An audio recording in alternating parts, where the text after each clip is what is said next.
నేను కోరుకుంటుంది ఏంటంటే ఇక సినిమా పరిశ్రమ కూడా రావాలి. వీళ్ళు ఎవరో బయట దేశాలకు పోతా ఉన్నారు. ఆ డబ్బులు కనుక ఇక్కడికి వస్తే ఇక్కడున్న 50 మంది ఆడపడుచులకు కానీ ఇక్కడున్న 25 మందికి ఒకరోజు షూటింగ్ చేసే డబ్బులు వస్తాయి మనకి. ఇక్కడ పోదు సినీ ఇండస్ట్రీ మద్రాస్ కంటే ఎక్కువ ఫెసిలిటీ ఉన్న స్టేటు ఇండియాలో. రామోజీ ఫిలిం సిటీ లాంటి ప్రపంచ స్థాయి సినిమాలు హాలీవుడ్ సినిమాలు వచ్చి ఇక్కడ షూటింగ్ చూస్తుంటే నువ్వు తరలిపోతున్నాయని అడుగుతుంటే ఇవన్నీ మీరు సోషల్ మీడియా అందుకనే చెప్తున్నాను. అందుకనే ఇవన్నీ రాజకీయాల కోసం ప్రతిదీ రాజకీయం మాట. ఇంత పెద్ద ఇన్సిడెంట్ జరిగి నాకే ఇవాళ నాకు నా కుటుంబంలో ఒక సభ్యుడు పోయినంతగా బాధపడుతున్నాను నేను. ఎందుకంటే ఈ చూసిన తర్వాత ఆ కుటుంబం పరిస్థితి చూసి. అందుకని మీరు దయచేసి ఇండస్ట్రీ చిత్ర ఇండస్ట్రీ కాదు, ఐటీ కాదు, ఏ కానీ ఈరోజు ఇంకా స్పోర్ట్స్ స్కిల్ యూనివర్సిటీస్ కానీ హైదరాబాద్ వరల్డ్లో మేము పోటీ పడుతున్నాం. ఇలా చెప్పాలంటే అన్ని రంగాలలో కూడా ఫార్మాలో 30% అమెరికా ఎక్స్పోర్ట్ ఫ్రమ్ తెలంగాణ. అలాంటిది రీజనల్ లింక్ రోడ్డు తీసుకొచ్చి వరల్డ్ మ్యాప్లో ఉంచాలి అన్ని. మైక్రోసాఫ్ట్ అమెరికా తర్వాత వాళ్ళు సెకండ్ క్యాపిటల్ సెకండ్ హెడ్ ఆఫీసులు హైదరాబాద్లో పెట్టుకుంటారు. గతంలో నేను ఐటీ మినిస్టర్గా పనిచేసిన. అందుకనే ఏది ఎక్కడ పోదు. దయచేసి మీడియా వాళ్ళు కూడా ఈ స్టాఫ్ని ఇక్కడ పెట్టి మీరు కూడా అబ్బాయి బులెటిన్ ఇవ్వండి, అబ్బాయి కోలుకోవాలని మీరు ప్రే చేయండి. That's all. అంతే తప్ప అల్లు అర్జున్ ఇండివిజువల్ పేరు తీసుకోకండి. ఎవరు కావాలని చేయరు. కానీ నేను ఒకటి మాత్రం చెప్పదలుచుకున్న, గౌరవనీయులు 10 సంవత్సరాలు మంత్రిగా ఉన్న హరీష్ రావు గారు, కేటీఆర్ గారు కానీ, బండి సంజయ్ గారు కానీ, కిషన్ రెడ్డి కానీ, లక్ష్మణ్ ఎంపీ కానీ, మీరు వివిధ హోదాలలో ఉన్నారు. మీరు దీన్ని మేమేదో సినిమా ఇండస్ట్రీకి అల్లు అర్జున్ని మేము డిఫేమ్ చేస్తున్నామేమో, అల్లు అర్జున్ చెప్పడం తప్పు. ఆ విధంగా మాట్లాడడం ఎట్లా మాటలు వస్తున్నాయి మీకు అర్థమవుతలేదు. మేము ఎవరిని తప్పు పడతాం. ఇక్కడ జరుగుని సినిమా హీరోని చూడాలని చిన్నపిల్లలకు కానీ పెద్దోళ్ళకు కానీ క్రేజీ చూడాలనిపిస్తుంది. స్టాంపేడ్లో బౌన్సర్లు పోలీసులు కూడా కంట్రోల్ చేయని విధంగా వచ్చిండ్రు. చెప్పినప్పుడు పోలేదని చెప్పి పోలీసు వాళ్ళు ఇచ్చిన రిపోర్టు సీఎం గారు అసెంబ్లీలో ప్రవేశపెట్టడం, అక్బరుద్దీన్ గారు అడగడం, దానికి సమాధానం చెప్పండి. దాన్ని మీరు గోరంతలు కొండంతలుగా చేసి విపరీతంగా మాట్లాడద్దు.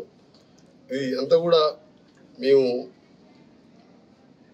మొన్ననే నేను రావడం జరిగింది. ఇమీడియట్గా సీఎం గారు చెప్పగానే సీఎం గారితో అంతకుముందు డాక్టర్లతో మాట్లాడుతున్నాం. ఇలా సినిమా ప్రొడ్యూసర్ గారు కూడా స్వయంగా రోజు నాతో మాట్లాడుతున్నాం. మాకు నిజంగా కూడా 15 రోజులకి వెళ్ళి మాకు సినిమాకు మేము డబ్బుల కోసం కాదు, ఆ వృత్తిలో ఉన్నాం కాబట్టి ఎన్నో సినిమాలు తీసినాం. కొన్నిట్లా లాస్ వస్తుంది, ప్రాఫిట్ వస్తుంది, పైసలు ముఖ్యం కాదు మాకు అని. ఒక మేము తీసిన మా ప్రొడక్షన్లో ఒక అమ్మాయి చనిపోవడం, ఒక రేవతి చనిపోవడం మనసు తెలిసిందని చెప్పి వారు ఇప్పుడే నేను వస్తుంటేనే వారు ఎక్కడ కలవడం జరిగింది. అంటే ఓపెన్గా వారిద్దరు వాళ్ళే మేము అడగలేదు. వాళ్ళు ఏదో ప్రతి ఒక్కరిని బాధ కలిగించే విషయంలో రాజకీయాలు జోడించొద్దని మాత్రం అన్ని పార్టీలో ఉద్యమం చేస్తున్నా. మీరు అల్లు అర్జున్ సపోర్ట్ చేసిన మీ అల్లు అర్జున్ గారు వాళ్ళన్నా వాళ్ళ ఫాదర్ అన్నా వారు తీసిన ఆహా ఇలా తెలుగు మూవీ, దాంతో ఎంతోమంది తెలుగు రాష్ట్రాల్లో ప్రజలు మంచిగా ఎంజాయ్ చేస్తున్నారు. వాళ్ళకు మంచి పేద ప్రజలు మల్టీప్లెక్స్లలో ఎంజాయ్, బయట హోటల్స్ పోలేని వాళ్ళు పేద ప్రజల కోసం మంచి ఛానల్ పెట్టుకున్నారు. అలాంటి వారి కోసం వాళ్ళ మూవీ అడిగినప్పుడు కూడా మేము అన్ని ఫెసిలిటీస్ ఇచ్చినాం, అన్ని బెనిఫిట్స్ ఇచ్చినాం. మీరు రాజకీయం చేసి అట్లా చెప్పడం మీ రాజకీయ నిదర్శనానికి, మీ అజ్ఞానానికి నాకు బాధ అనిపిస్తుంది. ఈ ఇన్సిడెంట్లో మీరు కాంగ్రెస్ పార్టీని తీసుకొచ్చి ఈ పార్టీని తీసుకొచ్చి మాట్లాడడం తప్పది. జరగని సంఘటన జరిగింది, అందరం బాధపడుతున్నాం. కామన్ మ్యాన్, రాజకీయ పార్టీలు కాదు. దయచేసి ఇక్కడికన్నా ఫుల్ స్టాప్ పెట్టమని విజ్ఞప్తి చేస్తున్నాను. నేను అనుకోని సంఘటన జరిగినప్పుడు డెస్టినీ దేవుడు అట్లా రాసి పెట్టిందని, రేవతి నా కళ్ళ ముందర చనిపోయి భర్తను బతికించిందంటే అందరం ఏడుస్తున్నాం. ఒక సిఐ అన్నాడు ఇవ్వాలి నిన్న, 15 నా చేతుల్లో చచ్చిపోయింది, నాకు ఏడుపు వస్తుంది, నాకు 15 రోజులకి నిద్ర పడుతుంది. అట్లా ప్రొడ్యూసర్ కానీ, నేను కానీ, వీళ్ళు కానీ, అందరూ ప్రెస్ వాళ్ళు కానీ ఇలాంటి టైంలో రోజు ఒక నాయకుడు మాట్లాడడం, దీని ఇప్పటికెళ్ళి నేను రాజకీయాలు మాట్లాడుకుని నేను అవసరం ఉంటే నేను మొన్న చెప్పినా మళ్ళీ ఇవాళ వస్తానని చెప్పి రేపు వస్తాను. తప్పకుండా నేను బాధ్యతగా తీసుకుంటాను. గవర్నమెంట్తో పాటు ఆ పిల్లల్ని చదివించే బాధ్యత కూడా నాదేనని చెప్పి మొన్న చెప్పాను. కోమటిరెడ్డి ప్రతీక్ ఫౌండేషన్ నేను మనీ గురించి అని కాదు, తల్లి లేని పిల్లలు, ఆయన ఆరోగ్యం బాగాలే, ఆయన చేసేది 20-30 వేలు నౌకర్లో 20,000 రోజు లివర్ ట్రాన్స్ప్లాంట్ ట్యాబ్లెట్ వేసుకోవాలి.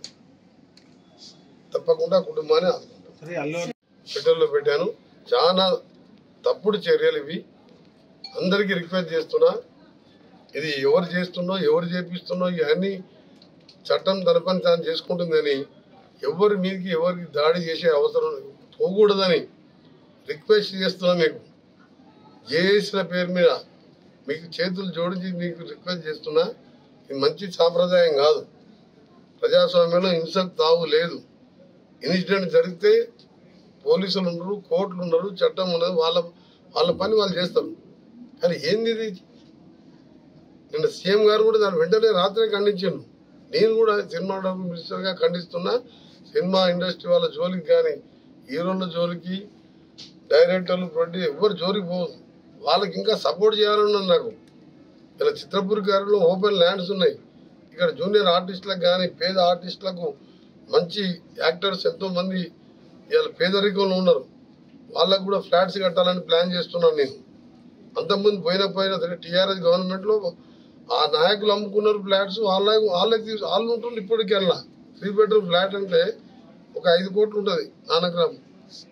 అది కాంగ్రెస్ గవర్నమెంట్లో ఇచ్చిన ల్యాండ్. అది ఆ రోజు కాంగ్రెస్ ముఖ్యమంత్రి చెన్నారెడ్డి గారు చిత్రసీమను తీసుకొస్తానికి రామారావు కోరిక మేరకు NTR studio, Annapurna studio, Ramanaidu studio, Padmalaya studio, 1000 కోట్లు ఇవాళ ఆస్తులు ఇవాళ తీసుకొచ్చిన ఇండస్ట్రీ కష్టపడి ఆ ఇండస్ట్రీని ఇక్కడనే ఉంచుకుంటాం, వాళ్ళని కాపాడుకుంటాం. ఆ ప్రొడ్యూసర్ని, డైరెక్టర్లని, ఆ జూనియర్ ఆర్టిస్టుని, ఆ హీరోలని ఎవరు జోలికి పోవద్దని వారందరికీ మా పూర్తి సపోర్ట్ ఉంటుంది. మా ముఖ్యమంత్రి సపోర్ట్ ఉంటుంది. సినిమా ఇండస్ట్రీ మినిస్టర్గా నేను కూడా సీరియస్గా మీకు వార్నింగ్ ఇస్తున్నా.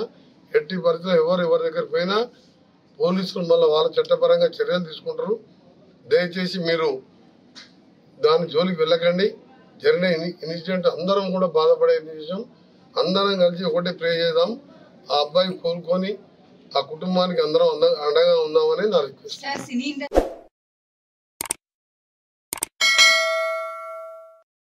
Hi friends, thank you for watching this video. ఈ వీడియో గనుక మీకు నచ్చినట్లయితే దయచేసి లైక్ చేయండి, షేర్ చేయండి. ముఖ్యంగా మా ఛానల్ 24/7 న్యూస్ టీవీని సబ్స్క్రైబ్ చేసుకోండి. ఆ తర్వాత మీ విలువైన అభిప్రాయాల్ని, మార్పులు, చేర్పులు, కావాల్సిన వీడియో ఏమన్నా ఉంటే మన వీడియో కింద కామెంట్ సెక్షన్లో కామెంట్ రూపంలో తెలియజేయండి. నమస్కారం, సాయిదంచిక మాట్లాడుతున్నాను. ప్లీజ్ సబ్స్క్రైబ్, షేర్, లైక్ చేయండి 24/7 టీవీ ఛానల్. హాయ్ నమస్తే, నేను మీ Sonia Akula. Please subscribe to 24/7 news TV. Hi అండి, అందరికీ నమస్తే. నేను Mankota Prasad. Please do subscribe 24/7 news TV. Political, entertainment and infotainment updates కోసం like, share, subscribe 24/7 news TV.